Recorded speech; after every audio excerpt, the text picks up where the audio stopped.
கர்த்தருடைய வார்த்தைக்கு நேராக நாம் கடந்து செல்வோம். உங்களுடைய வேதாகம் உங்களுடைய கரத்தில் இருக்கும் என்றால் என்னோடு கூட 92வது சங்கீதத்திற்கு நேராக திருப்பிக் கொள்ளும்படியாக நான் உங்களை கேட்கின்றேன். 92வது சங்கீதத்தை இந்த காலையில் நாம் தியானிக்க இருக்கின்றோம். கர்த்தரை துதிப்பதும் உன்னதமானவரே உமது நாமத்தை கீர்த்தனம் பண்ணுவதும் 10 நரம்பு வீணையினாலும் தம்புருவினாலும் தியானத்தோடு வாசிக்கும் சுரமண்டலத்தினாலும் காலையிலே உமது கிருபையையும் இரவிலே உமது சத்தியத்தையும் அறிவிப்பது நலமாயிருக்கும். கர்த்தாவே, உமது செய்கைகளால் என்னை மகிழ்ச்சி ஆக்கினீர்.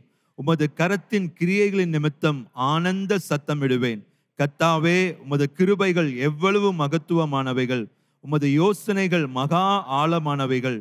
மிருக குணமுள்ள மனுஷன் அதை அறியான், மூடன் அதை உணரான்.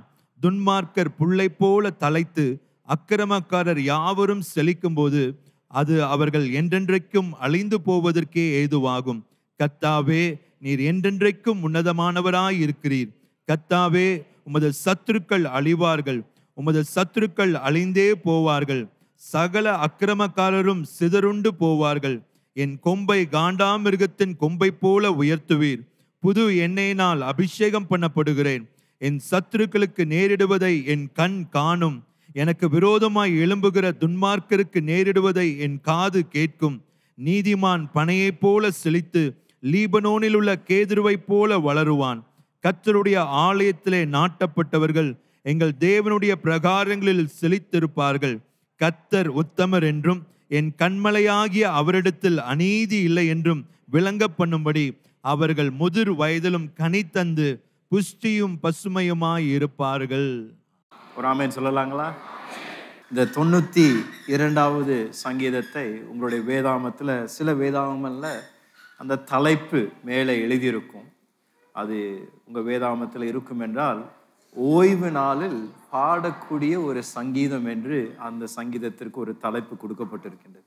அப்படி என்றால் இஸ்ரவேல் ஜனங்கள் அந்த ஓய்வு நாளில் அவர்கள் கூடி வரும்பொழுது இந்த சங்கீதத்தை பாடுவார்கள். அதுதான் அவர்களுடைய பழக்கமாக இருக்கும். இந்த சங்கீதத்தை யார் எழுதினார்கள் என்று தெரியவில்லை, ஆனால் தாவீது எழுதியிருப்பார் என்று கருதப்படுகின்றது. இந்த சங்கீதத்தை 3 பாகங்களாக இந்த காலையில் நாம் பிரித்து இந்த 3 பாகங்களும் காணப்படுகின்ற இந்த வெளியேறப்பெற்ற சத்தியங்களை நமக்கு முன்பதாக இருக்கின்ற நேரத்தில் நாம் தியானிக்க நான் விரும்புகின்றேன். இங்கே மிக அழகாக இந்த சங்கீதக்காரர் எப்பொழுது தேவனை துதிக்கணும், ஏன் தேவனை துதிக்கணும் என்று இந்த 2 கேள்விகளுக்கும் மிக அழகாக இந்த சங்கீதத்தில் நாம் அதை பதிலை காணலாம். ஆகையால் முதல் பாகம் நான் பேச விரும்பினது இந்த முதல் 5 வசனங்கள். இந்த முதல் 5 வசனங்களை நாம் பார்க்கும் பொழுது அவர் யாராய் இருக்கின்றாரோ அதற்காகவும், அவர் நம்மளுடைய வாழ்க்கையில என்னத்தை செய்திருக்கின்றார் அதற்காகவும் துதிக்கும்படியாக இந்த சங்கீதம் நம்மை உற்சாகப்படுத்துகிறது. தேவன் யாராய் இருக்கின்றார் என்பதற்காகவும், அவர் நம்மளுடைய வாழ்க்கையில எதை செய்திருக்கின்றாரோ அதை அவருக்கு நன்றி பலியாக நாம் துதிகளை ஏறெடுக்கின்றோம். அதுதான் முதல் பாகத்தில் இந்த சங்கீதக்காரன் நமக்கு ஞாபகப்படுத்துகின்றான். அநேக நேரத்துல நம்மளுடைய கிறிஸ்துவ வாழ்க்கையில கூட நன்மைகளை செய்யும் பொழுது ஆண்டவரை துதிப்பது மிக சுலபம். ஆண்டவர் நம்மளுடைய ஜெபங்களுக்கு பதில் தரும் பொழுது, தேவன் நம் எதிர்பார்த்த காரியங்கள் தேவன் நம்முடைய வாழ்க்கையில நடப்பிக்கும் பொழுது அவரை துதிப்பது அது சுலபமாக இயற்கையாக கூட ஒருவேளை நம்முடைய வாழ்க்கையில வரலாம். ஆனா கேள்வி என்னவென்றால், தேவ வார்த்தையில நாம் பார்க்கக்கூடிய சத்தியம், ஆண்டவரை நாம் எக்காலத்திலும் நாம் துதிக்கிறோம். எப்பொழுதும் அவருடைய துதி நம்மளுடைய வாயில் இருக்கணும் என்றுதான் தேவனுடைய வார்த்தை நமக்கு ஞாபகப்படுத்துகிறது. அப்படி என்றால் தேவ பிள்ளைகளுக்கு அவர்களுடைய துதி சூழ்நிலையை சார்ந்ததல்ல. அவருடைய சூழ்நிலைகள் நன்காய் இருந்தால் மாத்திரம்தான் தேவனை துதிக்கின்றவர்கள் உண்மையாக தேவனை அறியவில்லை. ஏனென்றால் தேவ வார்த்தையும் தேவனோடு கூட நாம் நடக்கும் பொழுது நாம் அறிந்திருக்கின்ற இந்த வெளியேற பெற்ற சத்தியம், தேவனை நாம் என்ன நடந்தாலும் நடக்கலனாலும் அவர் எல்லா துதிக்கும் பாத்திரமாய் இருக்கின்ற தேவனாய் இருக்கின்றார். எல்லா கனத்திற்கும் எல்லா ஆராதனைக்கும் அவர் ஒருவரே பாத்திரம். ஏன்னா ஒருவேளை இந்த வருடத்தின் முடிவில் சிலருக்குள் வரக்கூடிய கேள்விகள், எண்ணங்கள். ஒருவேளை நீங்க கேட்கலாம், எப்படி பாஸ்டர் நான் ஆண்டவரை துதிக்க முடியும்? நான் எதிர்பார்த்த காரியங்கள் இந்த வருடம் நடக்கவில்லையே. நான் இந்த வருடம் துவங்கின பொழுது நிச்சயம் எனக்கு திருமணம் நடக்கும் என்று நான் விசுவாசித்தேன். ஆனால் இன்னும் எனக்கு திருமணம் நடக்கலை. இந்த வருடம் நான் ஆரம்பித்த பொழுது ஆண்டவர் எங்களுக்கு ஒரு குழந்தையை தருவார் என்று நான் ஜெபித்தேன். ஆனால் ஆண்டவர் இன்னும் எனக்கு அந்த குழந்தையை தரலை. இல்லை, எனக்கு ஒரு வேலை ஆண்டவர் வெளிநாட்டில் ஏற்படுத்தி தருவார் என்று நான் மிக அதிகமாக தேவனிடத்தில் நான் ஜெபித்தேன் பாஸ்டர். ஆனால் இப்பவும் நான் இன்னும் அந்த வேலை கிடைக்கல. ஆண்டவர் இன்னும் இதை செய்யலை என்னுடைய வாழ்க்கையில். இல்லைனா எங்கள் வீட்டை நான் கட்டணும்னு தீர்மானம் செய்திருந்தேன். அதற்காக நான் பல முயற்சிகள் எடுத்தேன். ஆண்டவர் இதை எனக்கு கைகூடி வர செய்வார் என்று நான் விசுவாசித்தேன். ஆனாலும் தேவன் எனக்கு நான் எதிர்பார்த்த காரியங்கள் செய்யலை. ஆகையால் நான் எப்படி ஆண்டவரை நன்மை அவர் செய்யாத பட்சத்தில் நான் எப்படி அவரை நான் துதிக்க முடியும்? எப்படி நான் அவருக்கு ஸ்தோத்திரங்கள் செலுத்த முடியும் என்று ஒருவேளை இந்த காலையில அப்படிப்பட்ட கேள்விகளோடு கூட இந்த ஆராதனையில் நீங்கள் அமர்ந்து கொண்டிருந்தீங்கன்னா, இந்த சங்கீதம் உங்களுக்காகவும் எனக்காகவும் தான் எழுதப்பட்டிருக்கின்றது. ஒவ்வொரு தேவ பிள்ளையும் இது அவர்களுக்குள் அவர்கள் வளர்த்த வேண்டிய ஒரு மிக முக்கியமான ஒரு பழக்கம் என்று நான் சொல்லுவேன். தேவ பிள்ளைகள் ஆண்டவரை எல்லா சூழ்நிலைகளும், என்ன நடந்தாலும் நடக்காவிட்டாலும் தேவனை எப்பொழுதும் துதிக்க தேவ பிள்ளைகள் பழகுவது மிக அவசியம். ஏனென்றால் தேவன் நம்மளுடைய வாழ்க்கையில சில நேரத்தில் நாம் எதிர்பார்க்கின்ற காரியங்கள் அவர் செய்யாமல் இருந்தாலும் ஆண்டவர் நம்மளுடைய வாழ்க்கையில என்றைக்கும் தீமையை தேவன் செய்வதில்லை, தீமையை அனுபவிப்பதில்லை.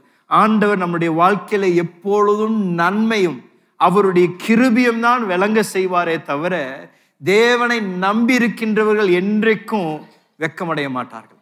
பக்கத்துல பார்த்து சொல்லுங்களேன், தேவனை நம்பியிருந்தீங்கன்னா நீங்க எதற்கும் பயப்பட தேவையே இல்லைங்க. ஆண்டவர் உங்களை நிச்சயமாக அவருடைய கிருபையினால நிச்சயமாக நடத்துவார், தாங்குவார்.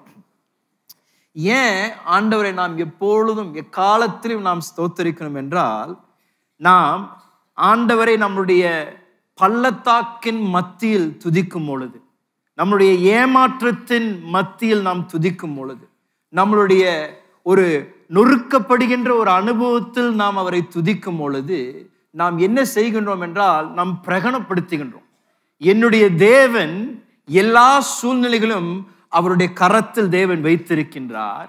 என்னுடைய கண்கள் ஒருவேளை இன்றைக்கு ஒரு அற்புதத்தை காணாவிட்டாலும் எனக்குள் இருக்கின்ற விசுவாசமும் நம்பிக்கையும், நான் நம்பியிருக்கின்ற தேவன் என்னை கைவிட மாட்டார், நான் நம்பியிருக்கின்ற தேவன் எனக்கு நிச்சயமாக எல்லாவற்றையும் நன்மைக்கு ஏதுவாக தேவனுடைய வாழ்க்கையில நடப்பிப்பார் என்ற ஒரு விசுவாசம். அதுதாங்க நம்ம பிரகடனப்படுத்துகின்றோம். அதுதான் உலகத்தை ஆச்சரியப்படுத்தக்கூடிய ஒரு விசேஷமான ஒரு காரியம் நான் என்று சொல்வேன். ஏன்னா உலகத்துல எல்லாரும் இயற்கையாகவே நல்லது நடக்கும் பொழுது சந்தோஷமா இருப்பார்கள், எல்லாம் கைகூடி வரும் பொழுது அவர்கள் சமாதானமா இருப்பார்கள். ஆனா தேவ பிள்ளைகளை பிரித்தெடுத்து வைக்கின்ற ஒரு மிக முக்கியமான விசேஷம் இருக்கும் என்றால், தேவ பிள்ளைகள் சூழ்நிலைகளை சார்ந்து சந்தோஷத்தை பெற்றுக்கொள்வதில்லை, சூழ்நிலைகளை சார்ந்து அவருடைய சமாதானம் அவர்களுக்கு வருவதில்லை. அவருடைய சமாதானமும் சந்தோஷமும் தேவனுடைய உறவில் இருந்துதான் அவர்களுக்கு வருகின்றது. அவருடைய வாழ்க்கையில என்ன நடக்கலனாலும் தேவ பிள்ளைகளுக்குள்ள அந்த ஊற்று, அந்த தேவனுடைய சமாதானம் எப்பொழுதும் பொங்கி கொண்டு வரும் பொழுது அதுதான் நம்மளுடைய சமுதாயத்திலும் நம்மளுடைய உறவினருக்கு முன்பதாகவும் அது ஒரு சாட்சியாக நிறுத்தி வைக்கப்படுகின்றது. தேவனை எக்காலத்திலும் நாம் ஸ்தோத்திரிக்கின்றோம், தேவனை எப்பொழுதும் நாம் அவரை உயர்த்தி துதிக்கின்றோம். ஏனால் அவர் ஒருவரே எல்லா கனத்திற்கும், எல்லா துதிகளுக்கும், எல்லா ஆராதனைக்கும் பாத்திரர். அவர் ஒருவரே தான் ஐயா. எனக்கு இந்த வாழ்க்கையில வேற எந்த ஒரு நன்மை நடக்கலனாலும் பரவாயில்ல, எனக்கு இந்த வாழ்க்கையில வேற எந்த ஒரு ஜெபம் கேட்கப்படனாலும் பரவாயில்ல, நான் ஆராதிக்கின்ற தேவன் நன்மை செய்கின்ற தேவன், உண்மை உள்ளவர், மாறாதவர். ஆகையால் அவர் எல்லா துதிக்கு பாத்திரராய் இருக்கின்றபடியால் என்னுடைய முழு பலத்தோடு கூட எப்பொழுதும் அவரை நான் துதிப்பேன், அவரை நான் ஸ்தோத்தரிப்பேன். தேவனுக்கு பிரியமில்லாத ஒரு மனித சுவாபம் ஒன்று இருக்கும் என்றால் அது குறை சொல்லுவது என்று நான் சொல்லுவேன். ஆண்டவருக்கு பிரியமில்லாத ஒரு காரியம் இருக்கும் என்றால் மனிதர்கள் புலம்புவது, அவங்களுடைய வாழ்க்கையில சந்திக்கக்கூடிய பிரச்சனைகளை, அவர்கள் சந்திக்கக்கூடிய ஏமாற்றங்களை அவர்கள் ஆண்டவரிடத்துல ஒரு குறையாக முறுமுறுக்கிறது என்று நான் சொல்லலாம். ஆண்டவருக்கு அது ஒரு அருவருப்பு. முறுமுறுக்கும் பொழுது நாம் தேவன் மேல் இருக்கின்ற நம்பிக்கை இல்லை என்பதை அதை காமிக்கின்றது. ஏன்னால் முறுமுறுக்கும் பொழுது அதை நான் எதற்கு ஒப்பிடலாம் என்றால், ஒரு பெருமை உள்ள இருதயத்திற்கு ஒப்பிடலாம். எப்படி பாஸ்டர் அப்படி சொல்லுவீங்க? ஏன்னா பெருமை உள்ள இருதயம் தான் அது என்ன எதிர்பார்க்கின்றதா, ஆண்டவர் எனக்கு இதை செய்யணும், ஆண்டவர் எனக்கு இந்த பதில் கொடுக்கணும், ஆண்டவர் எனக்கு இந்த காரியத்தை நடத்தி தான் ஆகணும் என்று ஆண்டவரிடத்துல ஆசீர்வாதத்தை நன்றியோடு பெற்றுக்கொள்வதில்லை. ஆண்டவரிடத்துல அவர் நமக்கு ஏதோ அவர் செய்யணும் என்று அவர் கடன் பட்டிருக்கின்றார் என்று ஒரு நினைப்பு. ஆங்கிலத்துல அதற்கு ஒரு வார்த்தை உண்டு, என்டைட்டில்மெண்ட் என்ற வார்த்தை. Sense of entitlement. அப்படின்னா, நான் இவ்வளவு ஜெபிக்கிறேனே, நான் இவ்வளவு வேதத்தை வாசிக்கிறேனே, நான் இவ்வளவு தூரம் சபைக்கு வருகின்றேனே, நான் காணிக்க தருகின்றேனே, எவ்வளவு தூரம் ஆண்டவரை நான் இவ்வளவு தூரம் நான் பின்பற்றேனே, அதனால ஆண்டவர் எனக்கு இதெல்லாம் செய்யணும், அதனால ஆண்டவர் எனக்கு அற்புதம் செய்யணும். ஆண்டவர் எதையும் நம்மளுடைய வாழ்க்கையில செய்யணும் என்று அவர் கடனாளி இல்லைங்க நமக்கு. அவர் எதை செய்தாலும் அவருடைய அன்பின் நிமித்தம், அவருடைய இரக்கத்து நிமித்தம், அவருடைய கிருபை நிமித்தம் மாத்திரம்தான் தேவன் நம்மளுடைய வாழ்க்கையில நன்மைகளை செய்கின்றாரே தவிர, நம்மளுடைய தகுதியின் அடிப்படையிலையோ நாம் ஏதோ அவரிடத்துல அப்படிப்பட்ட ஒரு நன்மையை பெற்றுக்கொள்ள தகுதி உள்ளவர்கள் என்று தேவன் என்றைக்கும் நம்மளை ஆசீர்வதிப்பதில்லை. அப்படிப்பட்ட ஒரு எண்ணம் இருந்ததுன்னா அதை நம்ம மாற்றிக்கணும். எந்த விதத்திலையும் அவருடைய அன்பிற்கு, கிருபைக்கு, நன்மைக்கு நீங்களும் நானும் தகுதி இல்லைங்க. எவ்வளோ ஒரு நல்ல வாழ்க்கையை நாம் வாழ்ந்திருந்தாலும், எவ்வளோ தூரம் நாம் நல்ல காரியங்களை நாம் செய்திருந்தாலும், ஆண்டவருடைய அன்பிற்கு நாம் எந்த விதத்திலும் தகுதி உள்ளவர்கள் அல்ல. அவருடைய கிருபை மாத்திரம்தான் நம்மை தகுதிப்படுத்துகின்றது. அவருடைய கிருபை மாத்திரம்தான் நம்மளுடைய வாழ்க்கையில அவருடைய நன்மையை கொண்டு வருகின்றது. அப்படின்னா நாம் நன்றி சொல்லும் பொழுது, எக்காலத்திலும் தேவனை நாம் துதிக்கும் பொழுது, எல்லா சூழ்நிலைகளும் தேவனை நாம் உயர்த்தும் பொழுது, அது எதற்கு ஒப்பிடலாம் என்றால், ஒரு தாழ்மையுள்ள இருதயத்திற்கு ஒப்பிடலாம். ஏன்னா தாழ்மையுள்ள இருதயம் ஒரு நன்றி நிறைந்த இருதயம். சில பேரை பார்த்தீங்கன்னா அவங்களுக்கு நன்றி சொல்ல வராது. நீங்க எவ்வளவு செய்தாலும் அவங்க வாயை திறந்து என்ன சொல்ல மாட்டாங்க, தேங்க்யூன்னு சொல்ல மாட்டாங்க. ஏன்? தேங்க்யூ சொல்லிட்டா அது கொஞ்சம், அது நம்மளுடைய என்ன சொல்றதுங்க, நம்ம ஈகோக்கு கொஞ்சம் பிரச்சனை. ஆனால் சில பேர் அதை வாயை திறந்து ஒரு தேங்க்யூ சொல்வதற்கு ரொம்ப தயங்குவாங்க. அதனால தான் சொல்றேன், அது ஒரு பெருமை உள்ள இருதயத்திற்கு ஒரு அடையாளம். நான் நினைச்சேன், சொல்லணும்னு நினைச்சா நான் சொல்லலை. ஆனா வாயை திறந்து அவரை நாம் துதிக்கும் பொழுது, அவருக்கு நாம் நன்றிகளை செலுத்தும் பொழுது, அது எதற்கு அடையாளம்னா, ஆண்டவரே நான் எதற்கும் பாத்திரவான் அல்ல, ஆனால் நீங்கள் கொடுத்ததெல்லாம் உம்முடைய கிருபை ஆண்டவரே, அதற்காக நான் 1000 நன்றிகள், கோடி நன்றிகளை நான் நமக்கு செலுத்துகின்றேன். நான் சொல்றேன், ஒரு மிக முக்கியமான ஒரு காரியம், அநேக நேரத்துல ஆண்டவர் ஏன் சில காரியங்களை நம்முடைய வாழ்க்கையில தாமதிக்கின்றார் என்பதை நாம் முழுவதும் அறிந்து கொள்வதில்லை. ஆண்டவர் ஏன் சில காரியங்களை நமக்கு தராமல் இருக்கின்றார் என்பதையும் நாம் சில நேரத்தில் இங்க புரிந்து கொள்ள முடியாது. இந்த பூமியில் நான் சொல்லுவேன், அநேக நேரத்துல நாட்கள் கடந்து சென்ற பின்பதாக நீங்கள் பின்பு திரும்பி பார்க்கும் பொழுதுதான் அநேக நேரத்துல நாம் உணர்கின்றோம், நல்ல வேளை ஆண்டவர் இதை எனக்கு தரல, நல்ல வேளை ஆண்டவர் எனக்கு இதை செய்யல. அநேக நேரத்துல நம்மை பாதுகாக்கும்படியாக தேவன் சில காரியங்களை நமக்கு தராமையே இருக்கிறார். நம்மை பாதுகாக்கும்படியாக தேவன் சில நன்மைகளை தாமதப்படுத்துகின்றார். பக்கத்துல பார்த்து சொல்லுங்க, உங்க நன்மைக்கு தாங்க, எல்லாம் உங்க நன்மைக்கு தான். ஆண்டவர் எதை செய்தாலும் அவருடைய சுத்த கிருபையின் நன்மை நம்மளுடைய வாழ்க்கையில விளங்க செய்வதற்காக தான். அதனாலதான் நம்ம எப்பொழுதும் துதிக்கணும். ஏன்னா நமக்கு ஏன் ஆண்டவர் சில காரியங்களை நம்மளுடைய வாழ்க்கையில அனுமதிக்கின்றார் என்று இப்ப தெரியலனா கூட, நாளைக்கு, அடுத்த மாதம், அடுத்த வருடம் நீங்கள் திரும்பி பார்க்கும் பொழுது, நல்ல வேளை ஆண்டவர் அந்த நேரத்தில் நான் துதித்தேன், ஏன்னா அந்த நேரத்தில் நான் பள்ளத்தாக்கின் வழியாக நான் போயிருந்தாலும் ஆண்டவர் அதை என்னுடைய நன்மைக்கு மாற்றி இன்றைக்கு அவருடைய கிருபையும் மகிமையும் வாழ்க்கையில விளங்க செய்திருக்கிறார். தேவனை நம்புகின்றவர்களும் தேவன் மேல் அன்பு கூறுகின்றவர்களுக்கும் ஆண்டுடைய வார்த்தை சொல்லுகின்றது, சில காரியங்களை நன்மையாக மாற்றி தருவார். என்னங்க, சத்தமா சொல்லுங்களேன், சகலமும் சகலமும் நன்மைக்கு ஏதுவாக தேவன். அப்படின்னா எதுவுமே உங்களை அழிக்கணும், உங்க வாழ்க்கையில தீமை கொண்டு வரணும் என்று அவர்கள் நினைத்து செய்திருந்தாலும், நீங்களும் நானும் தேவனை ஆராதிக்கின்றபடியால அவனுடைய வாக்குத்தத்தம் சொல்லுகின்றது, சகலத்தையும் நன்மைக்கு ஏதுவாக நான் வாழ்க்கையில மாற்றி தருவான்ப்பா. உன்னை அழிக்கணும் நான் அவங்க தீர்மானம் பண்ணினாலும் நீ என்ன ஆராதிக்கிறனால அதை உனக்கு நன்மையாக நான் வாழ்க்கையில மாற்றி தருவேன். ஒரு மிஷனரி குடும்பம் பெரு தேசத்தில் ஊழியம் செய்து கொண்டிருந்தார்கள். பெரு தேசத்தில் அவர்கள் வேதாமத்தை மொழிபெயர்த்து அந்த ஊழியத்தை செய்து கொண்டிருந்தாங்க. பல ஆண்டுகள் அந்த தேசத்தில் ஊழியம் செய்து கொண்டிருந்தார்கள். பலருக்கு சுவிசேஷத்தை அறிவித்தும் அவர்கள் எதிர்பார்த்த ஒரு கனி அவருடைய ஊழியத்தில் கிடைக்கவில்லை. ரொம்ப ஒரு சோர்ந்து போன ஒரு நேரத்தில் அங்கே இருந்த அந்த தேசத்தை சேர்ந்த ஒருவர் அவங்களை பார்த்து சொன்னாங்க, நீங்க என்ன செய்யணும் என்றால், பெருவில் இருக்கின்ற ஜனங்களுக்கு அந்த இயேசுவின் இந்த படத்தை அவர்களுடைய சொந்த மொழியில நீங்க போய் அந்த ஜீசஸ் ஃபில்மை நீங்க போய் காமிச்சிங்கன்னா, பெருவில் இருக்கிற ஜனங்களுக்கு எவ்வளோ பிரசங்களை காட்டிலும் இந்த இயேசுவின் வாழ்க்கையை குறித்த அந்த ஒரு படத்தை நீங்க காமிச்சிங்கன்னா அவங்க வாழ்க்கையில ஒரு பெரிய மாற்றத்தை கொண்டு வரும் என்று அவளுக்கு கற்றுக் கொடுத்தாங்க. உடனே இந்த குடும்பத்திற்கு ஒரே பரவசம், இதை செய்யணும் என்று மிக அதிகமாக விரும்பினார்கள். ஆனால் அவரிடத்துல போதுமான பணம் இல்லை.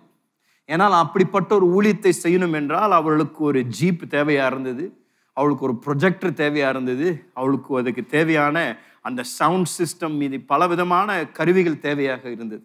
இவரிடத்துல பணம் இல்லை. ஆனாலும் இவர்கள் இவ்வளோ வருடங்கள் பெருவில் ஊழியம் செய்த நிமித்தம் ஏதோ ஒன்று செய்து இந்த தேசத்துல நாம் தேவனுக்காக ஒரு அறுவடையை காணணும் என்று ஒரு வாஞ்சையோடு கூட இந்த குடும்பம் என்ன பண்ணாங்கன்னா, கணவன் மனைவி ஒரு மகன், இவர்களுக்கு இருந்த அத்தனையும் வித்து அதில் இருந்த அத்தனை காசை எடுத்து ஒரு வாகனத்தை, ஒரு ஜீப்பை வாங்கி, ஒரு ப்ரொஜெக்டரை வாங்கி, அதற்கு தேவையான சவுண்ட் சிஸ்டம்லாம் வாங்கி அந்த இயேசுவின் திரைப்படத்தை அவர்கள் ஆயத்தப்படுத்தினார்கள்.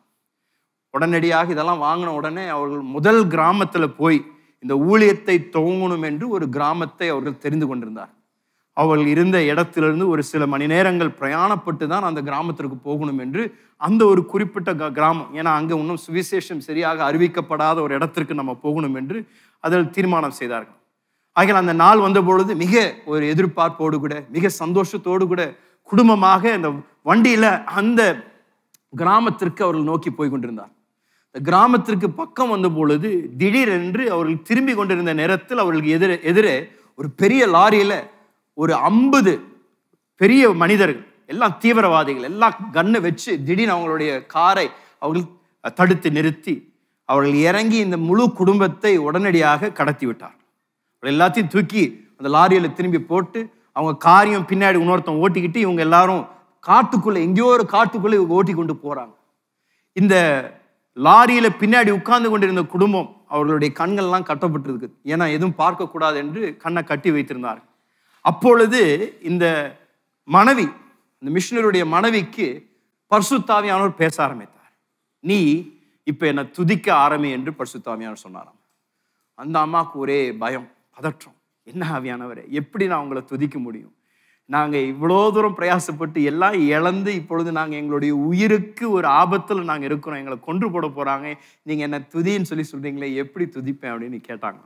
ஆவியான இன்னும் இருதயத்தை அழுத்தி சொன்ன, துதி, நீ என்ன துதிக்க ஆரம்பின்னு.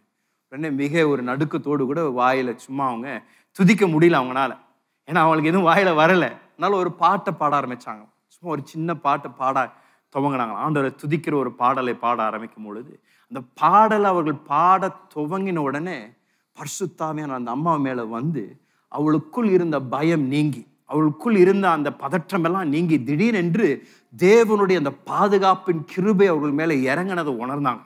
உடனே இந்த அம்மாவுக்கு இன்னும் தைரியம் வந்து இன்னும் சத்தமா பாட ஆரம்பிச்சாங்க. இன்னும் சத்தமா எல்லாரும் கேட்கிற மாதிரி பாட ஆரம்பிச்சாங்க.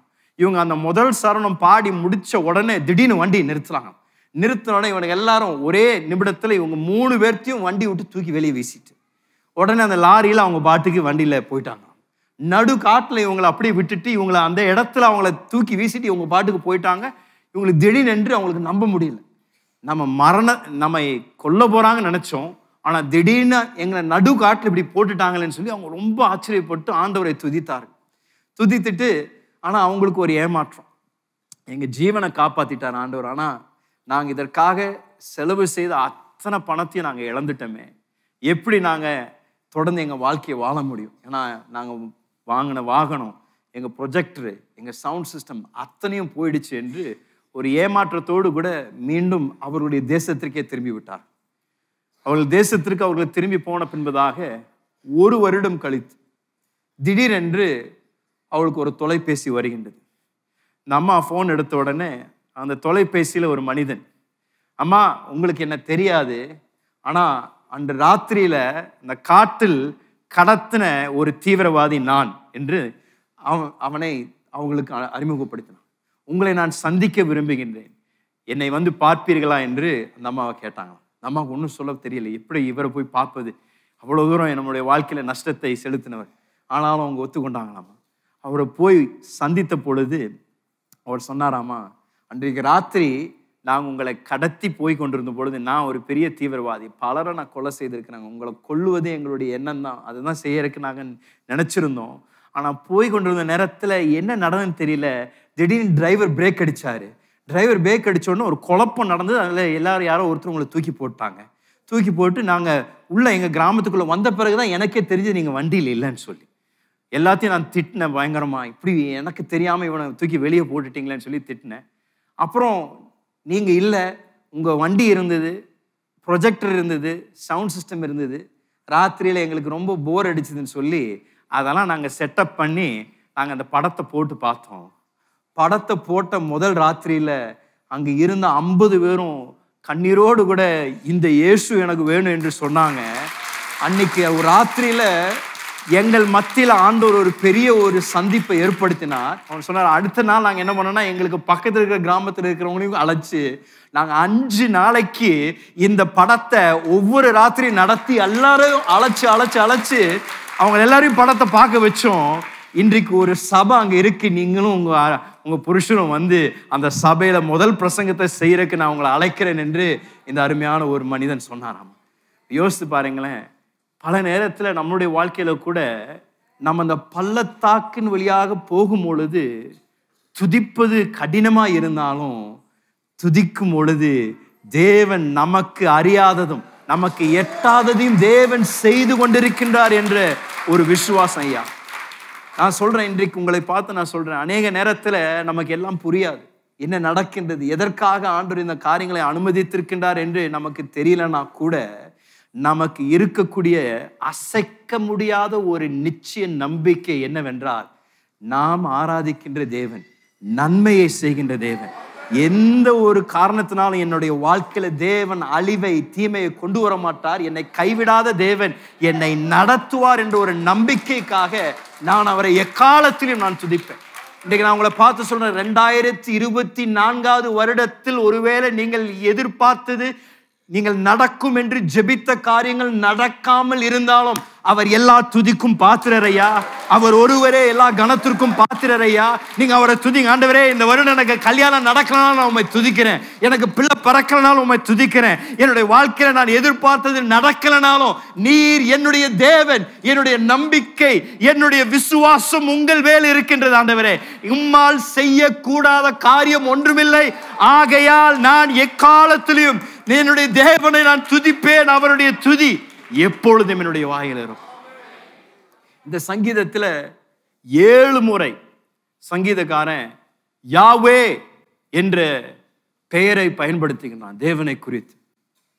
யாவே என்பது உடன்படிக்கையின் தேவன், உடன்படிக்கையை காத்துக்கொள்கின்ற தேவன். இதுதான் அவர் பிரகடனப்படுத்துகின்றார். நான் எப்பொழுதும் ஆண்டவரை துதிப்பேன், எப்பொழுதும் ஆண்டவரை நான் காலையிலும் மாலையிலும், நான் நாளை துவங்கும் பொழுது நான் ஆண்டவரை துதிப்பேன், நாள் முடிவிலும் நான் ஆண்டவரை துதிப்பேன். ஏன்னா அவர் உடன்படிக்கையை நிறைவேற்றுகின்ற தேவன். அவர் ஏதாவது ஒரு காரியத்தை சொல்லியிருந்தாருன்னா அதை நிச்சயமாக என்னுடைய வாழ்க்கையில அவர் யாவே தேவனாய் இருக்கின்றபடியால் நிறைவேற்றுவார். இன்றைக்கு நான் உங்களையும் பார்த்து சொல்றேன், நாம் ஆராதிக்கின்ற தேவன் யாவே. யாவே என்ற தேவன் உடன்படிக்கையின் தேவன். தலைமுறையாக உடன்படிக்கையை நிறைவேற்றின தேவன் உங்களோடு கூட சிலுவையின் மூலமாக இயேசு கிறிஸ்துவின் மூலமாக செய்திருக்கின்ற உடன்படிக்கையின் தேவன் நிச்சயமாக நிறைவேற்றுவார். நன்மையை செய்வார் உங்களுடைய வாழ்க்கையில். தேவனுடைய கிருபை, தேவனுடைய நன்மை உங்களுடைய வாழ்க்கையில நிச்சயம் நிலைத்து இருக்கும். இதுதான் உங்களுடைய விசுவாசமும் என்னுடைய விசுவாசமா இருக்கின்றது. எனக்கு நேரம் இல்லை, ஆனாலும் 3 பாகங்களை நான் இன்றைக்கு பார்க்க விரும்பினேன். முதல் பாகத்துல அவர் யாராய் இருக்கின்றதற்காக துதிக்கும்படியாக இந்த சங்கீத நோவி நம்மை ஞாபகப்படுத்துகின்றார். அவர் உண்மை உள்ளவர், உடன்படிக்கையின் தேவன், மாறாத தேவனாய் இருக்கின்றபடியால் காலையிலும் அவரை துதிக்கிறோம், மாலையிலும் அவரை துதிக்கின்றோம். அவரை தொடர்ந்து அவருக்கு நாம் நன்றி செலுத்துகின்றோம்.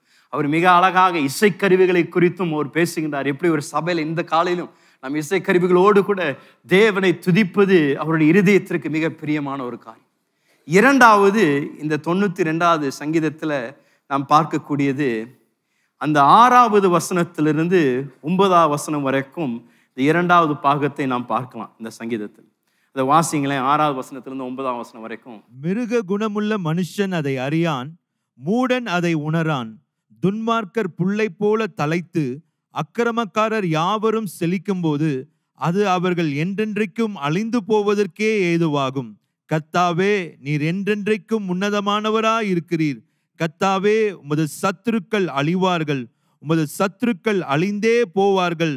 சகல அக்கிரமக்காரரும் சிதறுண்டு போவார்கள். அந்நீதி நம்மை சுற்றிலும் பிரபலமாக இருக்கும் பொழுது சுலபமாக நாம் சோர்வடையலாம். இல்லாவிட்டால் நம்மை சுற்றி இருக்கின்ற பொல்லாத மனிதர்கள் அவருடைய வாழ்க்கையில அவர்கள் செய்கின்ற திட்டங்கள் ஒருவேளை நம்மளுடைய வாழ்க்கையில நிறைவேறுவது போல காணப்படும் பொழுது நாம் சோர்ந்து போகலாம்.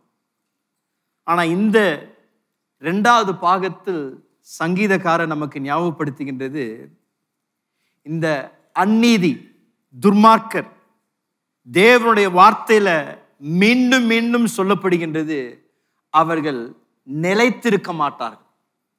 அவருடைய செயல்கள் நிலைத்திருக்காது. தற்காலிகமாக ஒருவேளை இன்றைக்கு அவர்கள் வெற்றி சிறக்கிறதை போல காணப்பட்டாலும், உங்களுக்கும் எனக்கும் தெரிந்திருக்கின்ற ஒரு மிக முக்கியமான ஒரு சத்தியம், அந்நீதி என்றைக்கும் வெற்றி பெறாது. நீதி மாத்திரம்தான் வெற்றி பெறும்.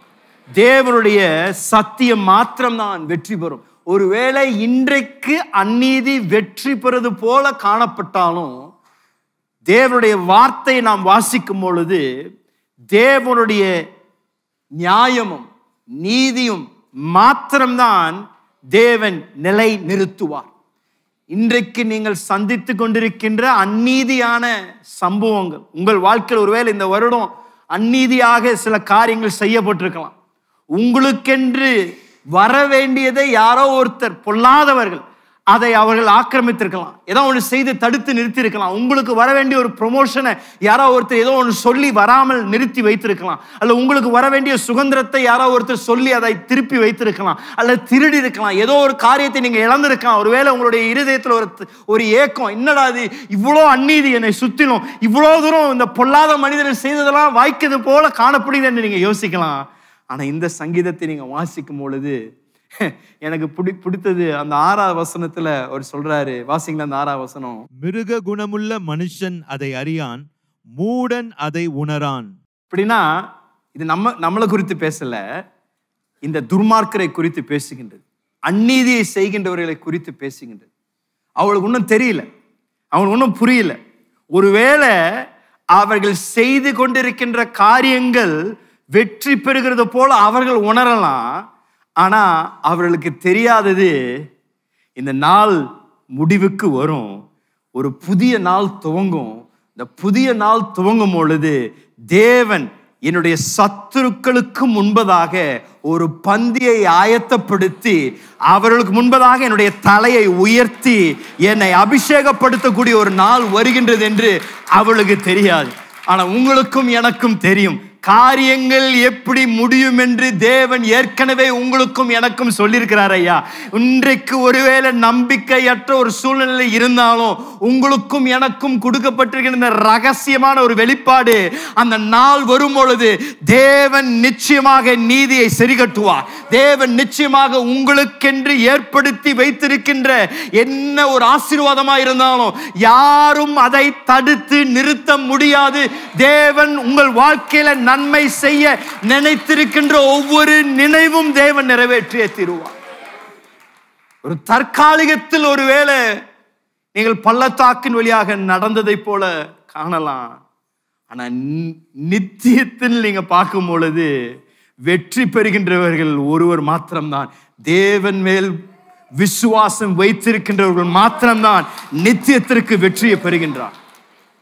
அப்படின்னா இந்த நித்திய என்ற வார்த்தைக்கு சில நேரத்தில் நம்ம அதை முழுவதும் புரிந்து கொள்வது கடினம். ஏன்னா நம்முடைய மூளை, நம்முடைய மனது அது நித்தியத்தை புரிந்து கொள்ளக்கூடிய தன்மை இல்லை. ஆண்டவர் சொல்றாரு, நீதிமான்களுக்கு நித்திய சந்தோஷம், இளைப்பாறுதல், சமாதானம் என்று சொல்றாரு. ஆனா அநீதி செய்கின்றவர்களுக்கு நித்தியத்திற்கு நியாய தீர்ப்பு என்று சொல்றாரு. அப்படின்னா தற்காலிகமாக அவர்கள் வெற்றி சிறக்கிறதை போல காணப்படலாம், ஆனா நித்தியத்திற்கு தேவன் அவர்களை நியாயம் தீர்ப்பேன் என்று ஆண்டவர் சொல்லியிருக்கிறார். அப்படின்னா நீங்க கவலைப்படாதீங்க. இன்றைக்கு ஒருவேளை அவர்கள் உங்கள் மேல அதிகாரத்தை அவர்கள் வைத்து ஆட்டி படைக்கலாம், ஆனா அந்த நித்தியம் என்று நீங்க பேசும் பொழுது நித்தியமாக தேவன் உங்களை உயர்ந்த ஸ்தானத்தில் வைத்து அவருடைய மகிமை உங்கள் மூலமாக விளங்க செய்வேன் என்று தேவன் ஏற்கனவே வாக்கு தந்திருக்கின்றார். ஆகையால் இன்றைக்கு நடந்தாலும் பரவாயில்ல, ஆண்டவர் என் வாழ்க்கையில நிச்சயம் அவருடைய மகிமையை விளங்க செய்வார். பார்க்குறவங்களை பார்த்து சொல்லுங்க, அதை விட்டுருங்க, போகட்டும் கொஞ்சம் சொல்லுங்களேன், விட்டுருங்க. ஏன் அதிலேயே உட்கார்ந்து ராத்திரியும் பகலும் புலம்பிக்கிட்டே இருக்கிறீங்க? ஏன் ராத்திரியும் பகலும் அதை பற்றியே யோசிச்சுட்டு இருக்கிறீங்க? அது பொருட்டே இல்லைங்க. அது சொல்லுங்க, அது பொருட்டே இல்லைங்க. அது ஒரு இஷ்யூவே இல்லை. விட்டுருங்க. நீங்களும் நானும் ஆராதிக்கின்ற தேவன் நித்திய தேவன் ஐயா. நித்தியமாக நம்மை நடத்துவேன் என்று சொல்லியிருக்கிறாரு. ஆகையால் நம்முடைய வாழ்க்கையில் அவருடைய மகிமை நிச்சயமாக விளங்க செய்வார். தானியேல் புஸ்தகத்தில் 4வது அதிகாரம் 35வது வசனத்துல இந்த ராஜா தாழ்மைப்படுத்தின பொழுது அவருக்குள் வந்த ஒரு வெளிப்பாடு. இந்த 35வது வசனத்துல அவர் எழுதுகின்றார், சொல்லுகின்றார், வாசிங்களேன். பூமியின் குடிகள் எல்லாம் ஒன்றுமில்லை என்று எண்ணப்படுகிறார்கள். அவர் தமது சித்தத்தின்படியே வானத்தின் சேனையையும் பூமியின் குடிகளையும் நடத்துகிறார். அவருடைய கையை தடுத்து அவரை நோக்கி என்ன செய்கிறீர் என்று சொல்லத்தக்கவன் ஒருவரும் இல்லை என்றேன். அவருக்கு எப்போ அந்த வெளிப்பாடு வந்ததுன்னா, ஆண்டவர் அவரை தாழ்மைப்படுத்தி அவர் யார் என்று ஆண்டவர் அவரை விளங்க செய்த பொழுது இப்படிப்பட்ட வெளிப்பாடோடு கூட இந்த மனுஷன் பேசணும். இந்த சங்கீதத்தில் இந்த 8வது வசனத்துல ஏன் உங்களுக்கும் எனக்கும் இப்படிப்பட்ட நம்பிக்கை இருக்கணும் என்று இந்த சங்கீதக்காரன் சொல்றாரு. வாசிங்களேன். கர்த்தாவே, நீர் என்றென்றைக்கும் உன்னதமானவராய் இருக்கிறீர். நீர் என்றென்றைக்கும் உன்னதமானவராய் இருக்கின்றீர். ஆங்கிலத்தில் but you O Lord are on high forever. நீர் என்றென்றைக்கும் உன்னதராய், என்றென்றைக்கும் உயர்த்தப்பட்டவர், என்றென்றைக்கும் என்னுடைய சூழ்நிலைக்கு மேலே ஆளுகை செய்கின்ற தேவனாய் இருக்கின்றீர் என்பதை அவர் அறிக்கை செய்கிறார். என்ன ஒரு நிமிடம் கரங்களை உயர்த்தி இதை அறிக்கை செய்யுங்கள். ஆண்டவரே, என்னுடைய சூழ்நிலைக்கு மேலே நீர் என்றென்றைக்கும் உன்னதராய் இருக்கிறீர். ஆண்டவரே, என்னுடைய பிரச்சனைக்கு மேலே நீர் என்றென்றைக்கும் உன்னதராய் இருக்கின்றீர். ஆண்டவரே, என் வாழ்க்கையில நடந்திருக்கின்ற அநீதியான காரியங்கள் மேலே நீர் என்றென்றைக்கும் உன்னதராய் இருக்கின்றீர். ஆண்டவரே, என்னுடைய வாழ்க்கையில தீமை செய்யணும் என்று நினைத்தவர்கள் அவர்களுடைய வாழ்க்கையில் மேல கூட நீர் உன்னதராய் இருக்கின்றீர். ஆண்டவரே, ஆகையால் நான் நம்பிக்கையாய் இருப்பேன், ஆகையால் நான் சந்தோஷமாய் இருப்பேன். உன்னதத்தில் இருக்கின்ற தேவன் எனக்கு ஏற்ற நேரத்தில் சகாயத்தையும் உதவியும் அனுப்புவார். என் தேவன் எனக்காக எல்லாவற்றையும் செய்து முடிப்பார் என்ற நம்பிக்கையை நான் அறிக்கை செய்கின்றேன். இந்த காலம் துன்மார்க்கிற தேவன் ஏற்ற காலத்தில் அவருடைய வாழ்க்கையில ஆண்டவர் நியாய தீர்ப்பை கொண்டு வருவேன் என்று தேவன் வாக்கு தந்திருக்கின்றார். அதுதான் இந்த மனிதன், இந்த சங்கீதக்காரர் இந்த 2வது பகுதியில் அவர் சொல்லக்கூடிய ஒரு காரியம். ஏன்னா அநேகருடைய பிரச்சனைகளுக்கு காரணம் மற்றவர்கள். சிலர் மற்றவர்கள் செய்திருக்கின்ற ஒரு ஏமாற்றம் அவருடைய வாழ்க்கையில், அல்ல ஒரு தவறுகள், அது நிமித்தம் பலர் அவருடைய வாழ்க்கையில் நொறுங்கடைந்து அவருடைய வாழ்க்கையில நம்பிக்கையற்ற ஒரு சூழ்நிலை இருக்கிறாங்க. அதற்கு தான் இந்த சங்கீதத்தில் சொல்ற, நீங்கள் அவங்கள பற்றி பயப்படாதீங்க, ஆண்டவர் ஏற்கனவே அவருடைய முடிவை ஆண்டவர் நிர்ணயித்திருக்கின்றார். ஆனால் உங்களுடைய முடிவும் என்னுடைய முடிவும் தேவன் நம்பிக்கையாக, தேவன் மகிமையாக இருக்கும் என்று தேவன் வாக்கு தந்திருக்கின்றார். கடைசியாக 3வது இந்த பங்கு, இதில் நான் ஒரு சில நிமிடங்கள் நான் இங்கே இதை இன்னும் தியானிக்க விரும்புகிறேன். இந்த 10வது வசனத்திலிருந்து 15ஆம் வசனம் வரைக்கும் மிக அழகாக தேவனை நம்பியிருக்கின்ற நீதிமானுக்கு தேவன் செய்யக்கூடிய 4 ஆசீர்வாதங்களை இங்கே சங்கீதக்காரன் பாடுகின்றான். இந்த 4 காரியங்கள் என்னுடைய விசுவாசம் வரக்கூடிய 2025ஆம் ஆண்டில் உங்களுடைய வாழ்க்கையில இதை அனுபவிக்க தேவன் ஒவ்வொருவருக்கும் கிருபை தருவாராக. இந்த 4 ஆசீர்வாதம் உங்களுடைய வாழ்க்கையில நடைமுறையாக தேவன் மாற்றுவாராக.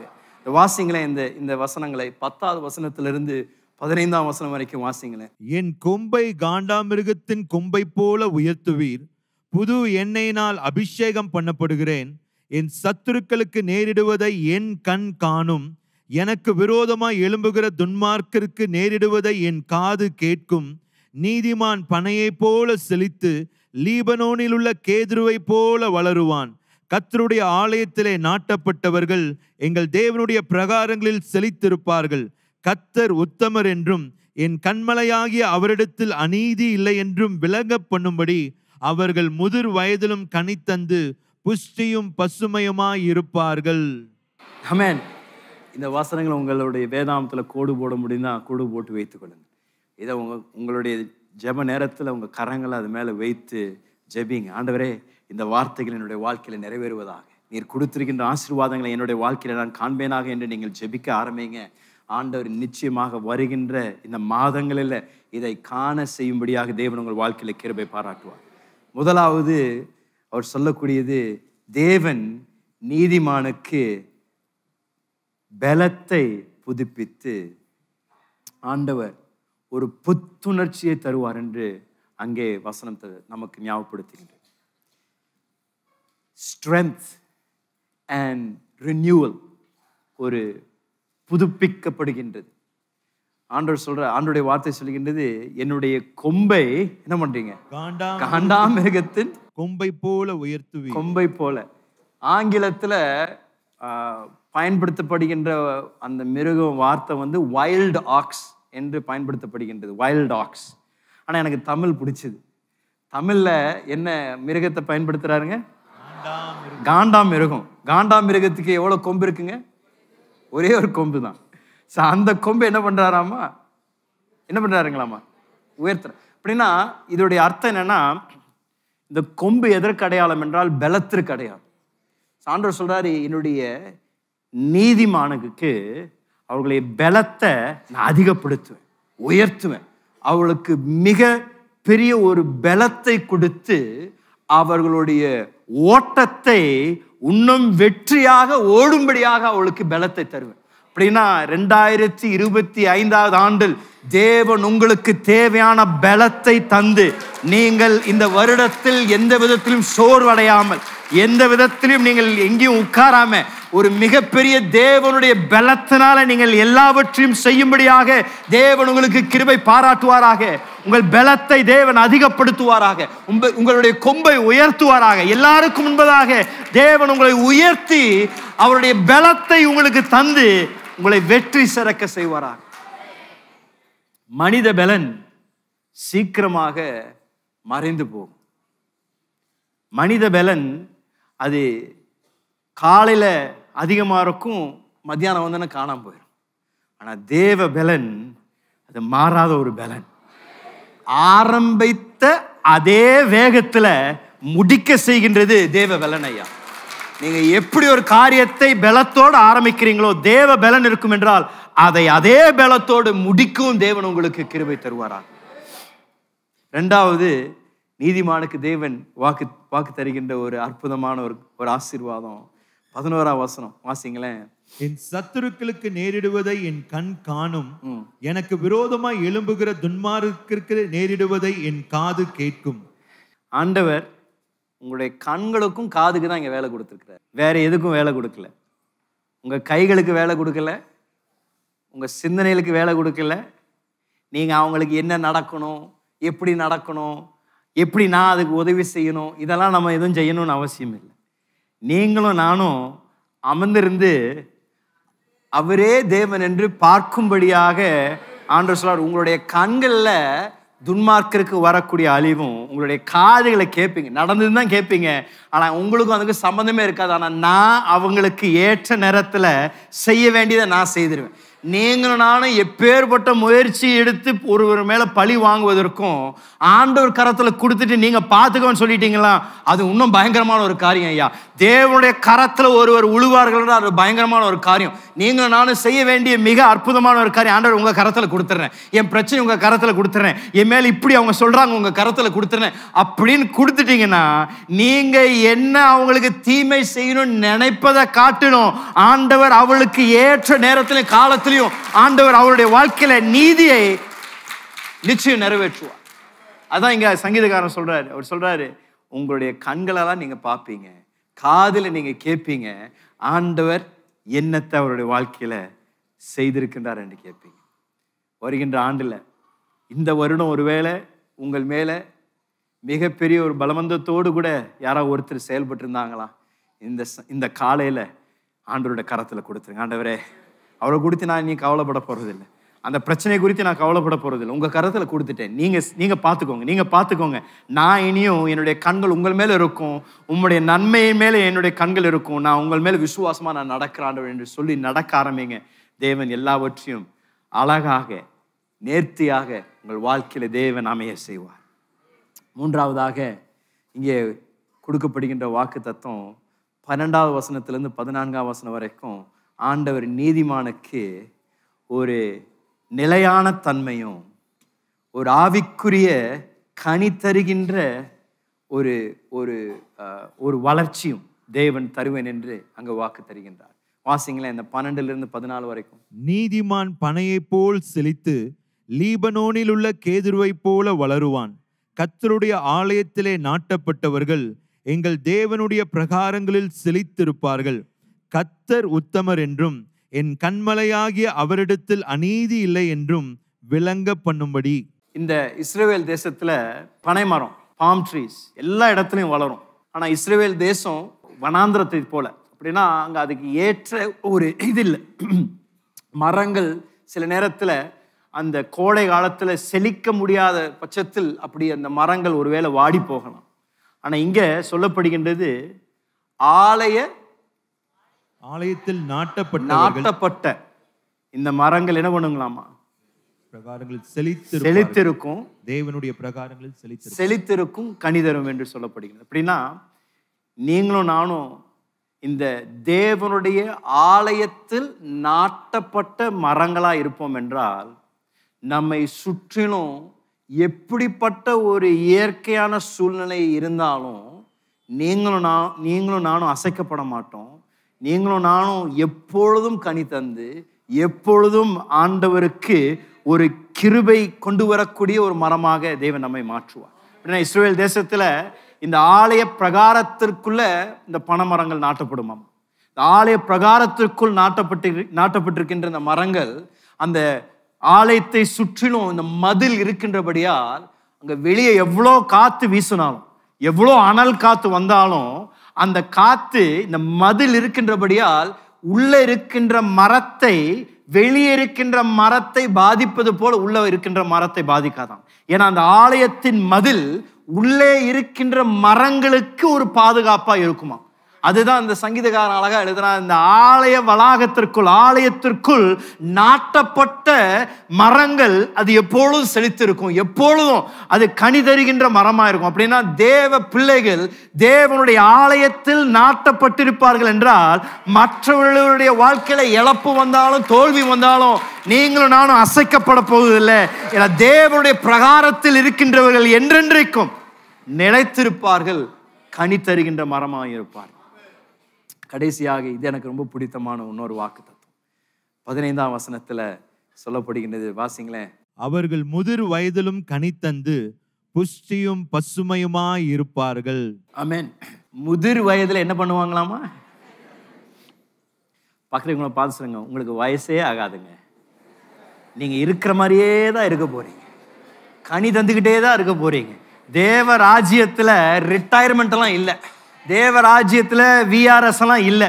தேவ ராஜ்யத்துல முதிர் வயது வந்தாலும் வாலிப வயதுல நீங்க எப்படி இருந்தீங்களோ அதே போல இன்னும் அதிகமாக உங்கள் பலத்தை ஆண்டவர் சிறக்க செய்து முதிர் வயதிலும் தேவன் உங்களை கனி தர செய்வார், முதிர் வயதிலும் உங்களை செழிக்க செய்வார். யார் இங்க உட்காந்து ஐயோ எனக்கு முடியெல்லாம் நரைச்சிருச்சு, ஐயோ எனக்கு இன்னும் இந்த படிக்கட்டு ஏற முடியலையே, மூச்சு வாங்குதே என்று நீங்க யோசிச்சுட்டு இருந்தீங்கன்னா இன்றைக்கு இந்த வசனத்தை பார்த்து நீங்க கரத்தை வைத்து என்னுடைய முதிர் வயதிலையும் தேவன் என்னை கனி தர செய்வார். வருகின்ற ஆண்டுல தேவன் என்னை என்னுடைய குடும்பத்திற்கு ஆசீர்வாதமாய் வைத்து, ஒருவேளை வேலையிலிருந்து நான் ரிட்டையர்மெண்ட் வாங்கியிருந்தாலும் தேவ ராஜ்யத்திற்கு நான் இந்த வருடம், வரக்கூடிய வருடம் இன்னும் அதிகமாக ஊழியம் செய்வதற்கும் இன்னும் அதிகமாக செயல்படுவதற்கும் தேவன் எனக்கு பலத்தை தருவார், கிருபையை தருவார். என்னுடைய தாத்தா ஒரு தமாஷான ஒரு கதையை எப்பொழுதும் சொல்லுவார். ஒரு பாரம்பரிய சபையில ஒரு பாஸ்டர் ஒரு பிரசங்கம் பண்ணும் பொழுது திடீரென்று ஒரு நாளைக்கு அங்கே, ஏன்னா அந்த பாரம்பரிய சபையில் எல்லாம் பணக்காரர்கள், அந்த இடத்துல இருந்த பல நல்ல அந்தஸ்து உடையவர்கள், செல்வாக்குடையவர்கள் வந்து அந்த சபையில் அட்டன் பண்ணுவாங்களாமா. ஆனால் திடீர் ஒரு நாளைக்கு ஒரு ஏழை மனிதன் உள்ள வந்து ஆண்டோடைய வார்த்தையை கேட்டு ரட்சிக்கப்பட்டுட்டான். ரட்சிக்கப்பட்டதுலேருந்து அடுத்த வாரம் அவர் சபைக்கு வந்தோடனே அந்த பாஸ்டர் அவர் பிரசங்கம் பண்ணும் பொழுது அந்த அந்த புதிதாக ரட்சிக்கப்பட்ட அந்த ஏழை மனிதன் சும்மாவே உட்கார மாட்டாராம். ஒவ்வொரு வார்த்தையும் அல்லேலூயா அல்லேலூயா பிரைஸ் தி லார்ட் அப்படின்னு சொல்லி கத்திக்கிட்டே இருப்பாராமா. இவருக்கு இந்த பாரம்பரிய போதற்கு இது சரியா பிடிக்கவே இல்லை. ஏன்னா அங்கே உட்கார்ந்துருக்கிறவங்க எல்லாம் ரொம்ப அமைதியை காக்கக்கூடியவர்கள், ரொம்ப டிக்னிஃபைடாக உட்காரக்கூடிய இந்த ஆள் புதுசாக வந்து போட்டு ரட்சிக்கப்பட்டு எப்போ பார்த்தாலும் அல்லேலூயா ஆமேன்னு சொல்லிட்டு இருந்தார். எப்படியோ அவரை பொறுத்துக்கிட்டே ஒவ்வொரு வாரமும் ஊழியம் செய்துட்டு இருந்தாராம். திடீர்னு ஒரு வாரம் அவருடைய சூப்பரிண்டென்டென்ட் வர மாதிரி அவருக்கு சொல்லியிருந்தாராம்.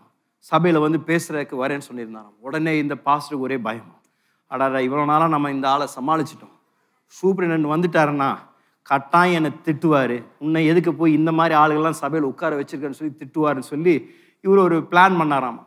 அந்த சண்டே சூப்பரிண்டென்டென்ட் வர அந்த ஞாயிற்றுக்கிழமை காலையில் சபை வாசல்லே காத்திருந்து இந்த ஏழை மனிதன் உள்ளே வரும் பொழுதே அவரை நிறுத்தி, இங்கே பாரு இன்னைக்கு காலையில் சூப்பரிண்டென்டென்ட் வராரு, அவர் வந்து ரொம்ப மெதுவாக தான் பேசுவார், அவர் பேசும்பொழுது யாரும் அவருக்கு இன்டரப்ட் பண்ணக்கூடாது, ஆமேன்னு சொல்லக்கூடாது, எதுவும் சொல்லக்கூடாது, சொல்லினா அவர் ரொம்ப வருத்தப்படுவார். உனக்கு நான் என்ன பண்ண விரும்புகிறேன்னா ஒரு ஒப்பந்தம் பண்ணுறேன், ஒரு கையில் 2 பேக்லேயும் அந்த வாரத்திற்கு தேவையான காய்கறி வாங்கி, இங்கே பாரு தக்காளி வெங்காயம் எல்லாம் இங்கே வச்சுருக்கிறேன், இந்த உன் கையிலே கொடுத்துட்றேன், நீ வச்சுக்கோ, ஆனால் இன்னைக்கு முழு ஆராதனையில் பேசாமல் உட்காந்துரு, எதுவும் எந்திரிச்சு நிற்கக்கூடாது, எதுவும் ஆமேன்னு சொல்லிடக்கூடாதுன்னு சொல்லி அவர் கொடுத்தாராம். இந்த ஏழை மனிதன் 2ஐயும் வாங்கிட்டு போய் அவருடைய இடத்துல உட்காந்துட்டாராமா. அன்னைக்கு அந்த வந்திருந்த சூப்பரிண்டென்டென்ட் மிக மெதுவாக அவர் தேவ வார்த்தையை பேச ஆரம்பித்தாராம். ஆனால் அன்றைக்கு பார்த்து அந்த சூப்பரிண்டென்டென்ட் உயிர்த்தெழுதலின் இயேசுவை பற்றி பேச ஆரம்பித்தார். அவர் அந்த தலைப்பை சொன்ன உடனே அந்த ஏழை மனிதனுக்கு அப்படியே வருது, என்னடா இது சொல்லணுமே, ஆமேன்னு சொல்லணுமேன்னு. அப்புறம் 2 கையிலும் கீழே பார்க்குறாரு, வெங்காயமும் தக்காளியும் இருக்குது, 2 தக்காளி வெங்காயம் அப்படின்னு 2 இருக்க கையில் பிடிச்சிக்கிட்டு அப்படியே பல்ல கடிச்சிட்டு உட்காந்துட்டு இருக்கிறாராம். அப்புறம் அவர் இந்த பிரசங்கர் வேறு, ஆனால் ரொம்ப மெதுவாக பேசுகிறாராம். இயேசு உயிர்த்தெழுதலின் வல்லமை இயேசு அப்படின்னு இவருக்கு ஒவ்வொரு தடவையும் உயிர்த்தெழுதலின் வார்த்தை வந்த உடனே இவருக்கு தாங்க முடியல, ஏதோ ஒன்று சொல்லணும், இவங்க இல்லை சும்மா உட்காந்துருக்கிறாங்க அல்லேலூயான்னு இவர் ஒவ்வொரு தடவையும் பொங்கி வருது, அடக்கி வைப்பாராமா ஆராதனை. நடு ஆராதனை பிரசங்கம் வந்த பொழுது அப்பொழுது இந்த பிரசங்கர் அவருடைய உச்ச கட்டத்துக்கு வராரு. இயேசு எப்படி லாசருடைய அந்த கல்லறைக்கு முன்பதாக எழும்பி நின்று நானே உயிர்த்தெழுதல் தேவன் சொன்ன உடனே இவருக்கு தாங்க முடியலாம். 2 கையை விட்டு வெங்காயமோ தக்காளியோ அல்லேலூயா அப்படின்னாராம். அதுதான் இந்த சங்கீதக்காரரும் அவரும் சொல்றாரு எப்பொழுதும் தேவனை நான் துதிப்பேன். அந்த 6வது வசனத்துல அதான் அவர் சொல்லக்கூடிய அந்த ஒரு வார்த்தையா இருக்கின்றது. இந்த காலையில் நான் உங்களுக்கு சொல்றேன், இந்த வருடம் எப்பேற்பட்ட வருடமா இருந்திருந்தாலும், என்ன காரியம் நடக்காமல் இருந்திருந்தாலும், நம்முடைய தேவன் எல்லா துதிக்கும் பாத்திர, எல்லா மகிமைக்கும் பாத்திர. ஒருவேளை இந்த நாளில் உங்களுக்கு ஏன் நடக்கலன்னு என்று ஒரு குழப்பம் இருக்கலாம். நான் சொல்லுவேன், நாம் விசுவாசிக்கின்ற ஆராதிக்கின்ற தேவன் சகலத்தையும் நன்மைக்கு ஏதுவாக நம்முடைய வாழ்க்கையில முடிப்பார் ஐயா. இன்றைக்கு ஏமாற்றத்தை போல இருக்கலாம், ஆனால் நாளைக்கு வெற்றியாக தேவன் மாற்றுவார். நாளைக்கு ஒரு சாட்சியாக உங்களை மாற்றுவார்.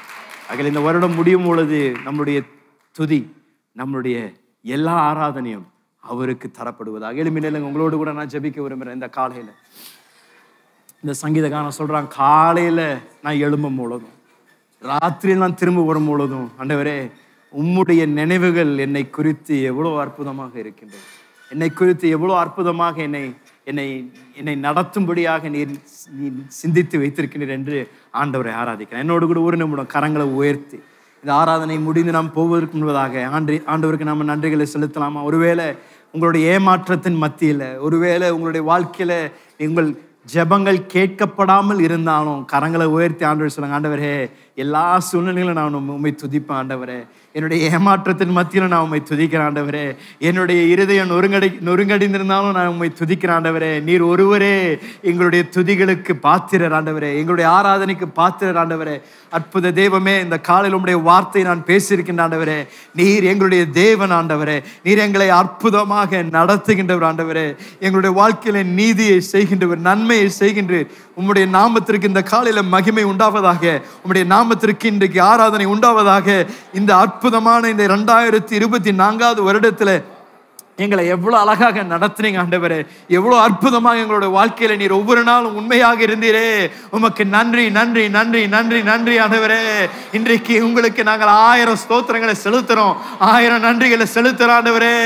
உமக்கு ஒப்பானவர் ஒருவரும் இல்லை, உமக்கு ஒப்பானவர் ஒருவரும் இல்லை. எங்களுடைய வாழ்க்கையில நன்மை செய்கின்றவரே, எங்களுடைய வாழ்க்கையில உம்முடைய அற்புதங்களை விளங்க செய்ததுக்காக நன்றி ஆண்டவரே. இம்மட்டும் நடத்தின எங்களுடைய எபினேசருக்கு ஆராதனை, இம்மட்டும் எங்களுடைய வாழ்க்கையில செய்த நன்மைகளுக்கு உமக்கு எல்லா துதிகளும் எல்லா கனத்தையும் செலுத்துகின்ற ஆண்டவரே. சபையாராக எங்களுக்கு ஒரு நன்றி உள்ள இருதயத்தை தாங்க ஆண்டவரே. குறை சொல்லுகின்ற இருதயம் வேண்டாம் ஆண்டவரே, முறுமுறுக்கிற இருதயம் வேண்டாம். இது நடக்கல, அது நடக்கல, இது இப்படி நடக்கல என்று சொல்லாம ஆண்டவரே எல்லா சூழ்நிலைகளும் ஆண்டவரே உம்மை துதித்து துதித்து துதித்து துதித்து உம்மை உயர்த்தி ஆண்டவரே எங்களுடைய எல்லா ஆராதனையும் உமக்கு தரக்கூடிய ஜனங்களாக எங்களை நிறுத்துங்க ஆண்டவரே. இருக்கின்ற ஒவ்வொருவரையும் உம்முடைய பலத்தினால, உம்முடைய அற்புத கரத்தினால தாங்குங்க ஆண்டவரே. ஏமாற்றத்தின் மத்தியில, ஒருவேளை சோர்வின் மத்தியில இந்த காலையில இந்த ஆராதனைக்கு யாராவது வந்திருந்தாங்கன்னா அவளுக்கு புதிய பலன் உண்டாவதாக, புதிய கிருபைகள் உண்டாவதாக, நம்பிக்கை அவருடைய இருதயத்தை நிரப்புவதாக. என்னுடைய தேவன் எனக்காக யாவற்றையும் செய்து முடிப்பார் என்ற ஒரு அசைக்க முடியாத ஒரு நம்பிக்கை எங்களுக்கு தருவதற்காக நன்றி ஆண்டவர். ஒவ்வொருவரையும் பலப்படுத்துங்க ஆண்டவர், ஒவ்வொருவரையும் பலப்படுத்துங்க ஆண்டவர். உமக்கு மகிமை உண்டாவதாக ஆண்டவர். அன்பின் பிதாவே, இந்த காலையில் தேவ வார்த்தையை கேட்டு முன்பதாய் வந்திருக்கின்ற அருமையான ஒவ்வொரு வெளியேற பெற்ற நண்பர்களுக்காக நன்றி ஆண்டவர். ஒவ்வொருவரோடு கூட தனிப்பட்ட விதத்தில் இந்த காலையில் இடைபடுங்க ஆண்டவரே. வாழ்க்கையை மாற்றுங்க. இன்றைக்கு சாபங்கள் முறிக்கப்படுவதாக, இருள் நீங்குவதாக, இயேசுவின் சமாதானமும் தேவன் நம்பிக்கையும் அவருடைய வாழ்க்கையை நிரப்புவதாக ஆண்டவரே.